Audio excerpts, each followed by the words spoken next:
आज की वीडियो में हम most commonly asked interview questions discuss करेंगे विद द आंसर्स, जो कि अगर आप न्यूट्रिशनिस्ट का इंटरव्यू देने जाते हैं तो आपसे पूछे जाएंगे। कई लोग ये कहते हैं कि जॉब मार्केट जो है वो बहुत सैचुरेटेड है और हमें उस तरह से अपॉर्चुनिटीज़ नहीं मिल रही हैं। ये बात बिल्कुल ठीक है, लेकिन इसमें दो चीज़ें इंपॉर्टेंट है आपके पास नोट करने के लिए अगर आप किसी भी फील्ड से ताल्लुक़ रखते हैं तो सबसे नंबर 1 इज़ तवक्कुल, कि आपको अल्लाह ताला पे तवक्कुल होना चाहिए कि अगर आप मेहनत करेंगे तो आपके लिए कोई रास्ता ज़रूर निकलेगा। मैं हमेशा ये सोचती थी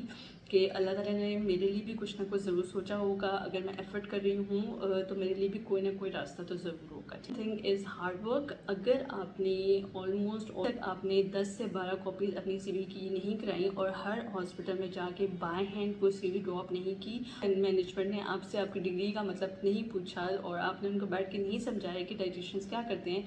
तो तब तक आप अभी तक उस स्ट्रगल वाले रेडार में एंटर नहीं हुए हैं। मिनिमम आपको 10 to 15 कॉपीज़ ही मैं फ़िज़िकल ड्रॉप करने की बात करूँ, ऑनलाइन तो आप हर जगह अप्लाई करेंगे। मिनिमम 10 से 15 जगह CV की कॉपी करवाएं और उसको पर्सनली जाके ड्रॉप करें और मैनेजमेंट से मिलें और उनको अपनी डिग्री के बारे में बताएं। तब वो आपको अलाउ करेंगे कि आप उनके सिस्टम में आपको आइडिया भी हो जाएगा कि वहाँ पे वैकेंसी है या नहीं है और आपकी कितने % चांसेस बन सकते हैं वहाँ पे काम करने के। ये होगी दो इंपॉर्टेंट चीज़ें। नंबर 1 इज़ तवक्कुल, ईमान, और नंबर 2 इज़ हार्ड वर्क। अब हम बात करते हैं इंटरव्यू के क्वेश्चंस के बारे में। सबसे नंबर 1 इज़ कि वो आपसे पूछेंगे कि आप अपने आप को इंट्रोड्यूस करें, इंग्लिश में करें, उर्दू में करें, इट डज़ नॉट मैटर। सबसे इंपॉर्टेंट चीज़ इधर ये है कि आपने अपनी डिग्री मेंशन करनी है, आपने कहाँ से डिग्री की है, और सेकंड इंपॉर्टेंट चीज़ इज़ आपने अपना एक्सपीरियंस मेंशन करना है।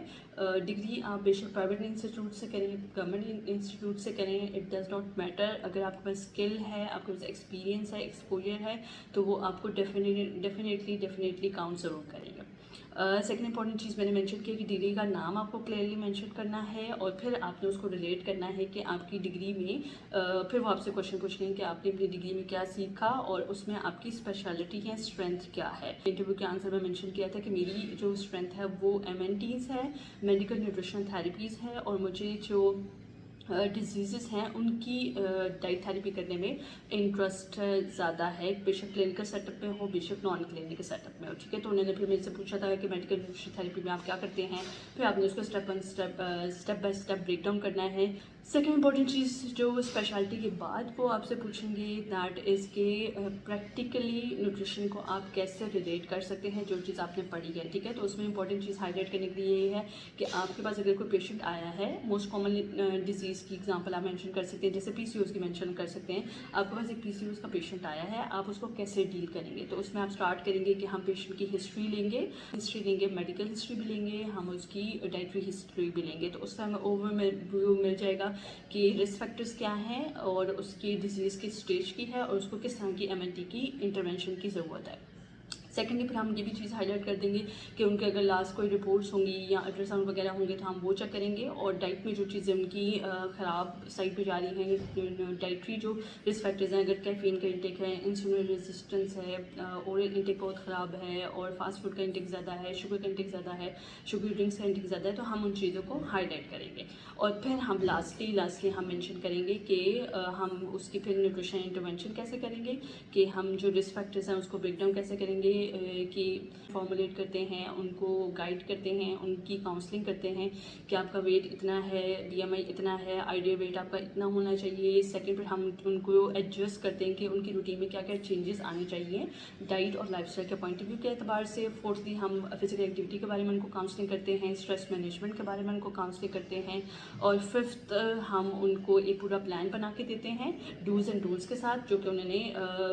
लिमिटेड स्पैन के लिए फॉलो करना होता है, और फिर हम उसका फॉलो अप लेते हैं। ठीक है, तो ये आपके पूरे स्टेप्स फॉलो हो जाएंगे कि आपने उस पेशेंट की डीलिंग कैसे की है, both theoretical point of view के प्रैक्टिकल पॉइंट ऑफ व्यू के एतबार से भी। आपसे ये भी पूछेंगे कि आपकी जो CV में आपने अपनी स्पेशल स्किल्स या कोई कोर्सेज मेंशन किया उसका मतलब क्या है। जैसे मैंने अपनी CV में 2-3 कोर्सेज मेंशन किए थे, एक कैंसर न्यूट्रिशन के बारे में था, तो उन्होंने मुझसे उसके बारे में क्वेश्चन किया कि कैंसर न्यूट्रिशन में आप क्या चीज़ें रिस्ट्रिक्ट करते हैं। सेकेंड इंपॉर्टेंट चीज़ मैंने मेंशन की हुई थी कि ट्रेनिंग के बारे में, कि मेरी बिहेवियर एक्टिवेशन ट्रेनिंग मैंने अटेंड की थी और उसका मेरे पास कोर्स का सर्टिफिकेट था, तो उन्होंने मुझसे उसके बारे में क्वेश्चन किया कि उस कोर्स में आपने क्या सीखा, ठीक है। तो इसी तरह अगर आपने कोई स्किल मेंशन की है, कोई कोर्स मेंशन किया हुआ है अपनी CV में, तो उसके बारे में आपको थोड़ा बहुत पता होना बहुत ज़रूरी है कि आप उसको आंसर कर सकें कि उन्होंने कि उसमें आपने क्या पढ़ा था। और जो मोटे मोटे लफ्ज़ आपने मेंशन किए हैं जैसे मेडिकल न्यूट्रिशन थेरेपी है, डाइट काउंसलिंग है, मील प्लानिंग है, उनके बारे में आपको ज़रूर थोड़ा बहुत आइडिया होना चाहिए।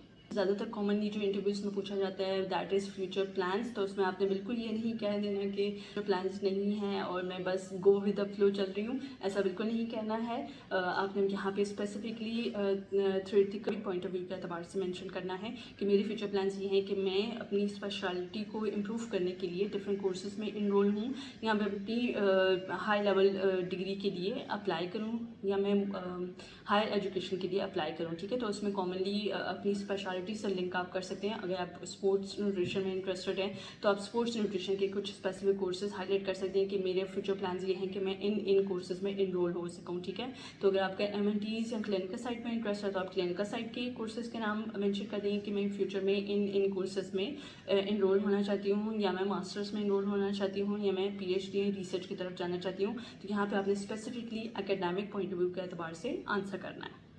अब बात आती है how I got my job. Interview में मैंने कौन सा क्वेश्चन आंसर किया जिसकी बेसिस पे मुझे अच्छे सेटअप में इंटरव्यू दिया था। तो वहाँ उन्होंने मुझसे बहुत सारे क्वेश्चन कार्बोहाइड्रेट्स, प्रोटीन, फैट से लिंक्ड कि कार्बोहाइड्रेट्स की कितनी टाइप्स होती हैं, प्रोटीन की कितनी टाइप्स होती हैं, और फिर वो MNT से रिलेटेड है कि PCO के पेशेंट को आप कैसे मैनेज करेंगी। तो वो मैंने पहले भी मेंशन किया है, आप उन सारी चीज़ों को हाईलाइट करेंगे और पिन पॉइंट करेंगे। उसके अलावा उन्होंने मुझसे पूछा कि आप मोस्टली कौन से डिजीज़ आप देखती रही हैं अपने प्रैक्टिकल एक्सपोजर में। तो वो जो एक्सपीरियंस वाली बात है उसको आपने लिंक करना है अपने थ्योरेटिकल जितनी भी चीज़ें आपने सीखी हैं MNT के पॉइंट ऑफ व्यू के एतबार से। प्रोबेबली मेरे से पहले भी बहुत सारे लोगों के इंटरव्यू हुए थे, तो उन्होंने फिर मुझे ये मेंशन किया कि अभी तक जितने इंटरव्यू उन्होंने किए हैं उसमें सबसे ज़्यादा जो आंसर्स हैं वो मैंने दिए हैं। तो इससे मुझे बहुत मोटिवेशन हुई और क्वेश्चन किया कि आजकल जो न्यूट्रिशनिस्ट आ रहे हैं वो इतने नालायक क्यों हैं। तो उसका मैंने आंसर ये दिया था कि इसमें न्यूट्रिशन स्टूडेंट्स का कसूर नहीं है, इसमें एक्सपोजर ना होने का मसला है। जैसे हमारे बहुत मेन जो हॉस्पिटल्स हैं both private and government sector में, उसमें प्रॉपर न्यूट्रिशन डिपार्टमेंट नहीं है। एक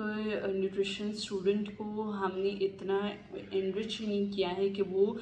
OPDs अटेंड करे, वो IPDs या बोर्ड में जाके विज़िट करे, और उनको इतना एक्सपोजर ही नहीं दिया गया है कि वो इतने दिनों की पूरे मंथ की OPDs अटेंड करें, डिफरेंट पेशेंट्स देखें, डिफरेंट रीजन्स के पेशेंट्स देखें, डिफरेंट क्लास के पेशेंट्स देखें, डिफरेंट डिजीज़ के पेशेंट देखें, डिफरेंट एज के पेशेंट देखें, ताकि उनमें ये एक्सपोजर आए और वो पब्लिक डीलिंग सीखें, पेशेंट डीलिंग सीखें, उनको अपनी स्ट्रेंथ का पता हो। तो हमने अपने स्टूडेंट्स को इतना अलाउ ही नहीं किया है कि वो प्रैक्टिकली OPDs में बैठ के डिफरेंट पेशेंट्स देखें ताकि उनको ये एक्सपोजर मिल सके, ठीक है। तो मैंने यहाँ पे ये भी मेंशन किया कि कसूर यहाँ पे बहुत सारे सेटअप्स का भी है, हमारे हॉस्पिटल्स का भी है, क्लिनिक्स का भी है, जहाँ पर हम अलाइड हेल्थ साइंसेस के जो प्रोफेशनल्स हैं उनको इतना प्रमोट नहीं कर पा रहे हैं एज़ कम्पेयर टू जो बाकी हमारी फील्ड्स हैं, हम उनको प्रमोट कर रहे हैं। जैसे हम डिफरेंट मेडिकेशंस को प्रमोट करते हैं, हेल्थ अवेयरनेस कैंपेन्स होती हैं, डिफरेंट मेडिकेशंस के बारे में होती हैं, डिफरेंट हार्ट की मेडिसिन के बारे में होती हैं, लेकिन इतना हम प्रमोशन, अवेयरनेस और पब्लिक डीलिंग जो है, पब्लिक अवेयरनेस जो है वो हम न्यूट्रिशन और डाइट के पॉइंट ऑफ व्यू के एतबार से नहीं कर पा रहे हैं, जिसका नुकसान न्यूट्रिशन स्टूडेंट्स को हो रहा है और वो प्रैक्टिकल लाइफ में आके उस चीज़ को एक्सपीरियंस नहीं कर पा रहे हैं। इम्पॉर्टेंट चीज़ यहाँ पे ये है कि आपने हमेशा कुछ ना कुछ सीखने के लिए सोचना है कि जैसे मैं हमेशा ये दुआ मांगती थी कि अल्लाह ताला मुझे OPD में जो पेशेंट्स आते हैं, डिफरेंट पेशेंट्स आते हैं, डिफरेंट कल्चर के पेशेंट्स आते हैं, डिफरेंट एज के पेशेंट्स आते हैं, डिफरेंट डिजीज़ के पेशेंट आते हैं, मल्टीपल डिजीज़ के पेशेंट आते हैं, मल्टीपल लैंग्वेजेस के पेशेंट आते हैं। तो मैं हमेशा अल्लाह ताला से ये दुआ मांगती थी कि मुझे OPD डीलिंग सिखाएं और मैं ताकि पेशेंट की मैं बहुत अच्छी सी काउंसलिंग कर सकूँ, ठीक है। फिर जब मैंने वो चीज़ सीखी तो उसके बाद मैंने अपनी दुआ को अपग्रेड किया, मैंने अपनी ये सीखने का जो लेवल था उसको अपग्रेड किया। फिर मैंने अल्लाह ताला से दुआ मांगी कि मुझे IPD के पेशेंट्स डील करना सिखाएं कि मैं कैसे जो एडमिट वाले वार्ड वाले पेशेंट्स होते हैं उनकी मैं कैसे डाइट थेरेपी कर सकती हूँ, उनकी कैसे मैं काउंसलिंग कर सकती हूँ। तो अगर आप में सीखने की लगन नहीं है, अगर आप सीखना नहीं चाहते अपने काम को, तो फिर तो आपका कुछ भी नहीं हो सकता, ठीक है। तो आप हमेशा जो चीज़ आपने सीखी है उससे आगे सीखने के बारे में सोचें। मैं तो ये भी करती थी कि अपनी एक्सपीरियंस के या अपनी प्रैक्टिकल लाइफ के स्टार्ट में कि अगर कोई मुझे मेडिकल टर्म नहीं समझ आ रही होती थी, क्योंकि बहुत सारी मेडिकल टर्म्स होती हैं ना, वो जब हम पेशेंट की फाइल देखते हैं तो उसमें बहुत सारी मेडिकल टर्म्स होती हैं, उसका लिंक कुछ का लिंक नहीं भी होता डाइट थेरेपी से, लेकिन मैं उन मेडिकल टर्म्स को नोट करती थी अपने पास और मैं नेक्स्ट डे से पहले घर जाके उसकी पूरी स्टडी करती थी कि इसका क्या मतलब है, अगर बैक्टीरिया इन्फेक्शन हो रहा है तो उसका क्या मतलब है और उसको कैसे रिलेट किया जाता है डाइट से। तो अगर आपको कोई मेडिकल टर्म नहीं भी समझ आ रही है अपने एक्सपीरियंस के स्टार्ट में, तो घबराने की बिल्कुल ज़रूरत नहीं है। लेकिन इंपॉर्टेंट चीज़ ये है कि एक तो आपने सीखने की कोशिश ज़रूर करनी है और दूसरा आपने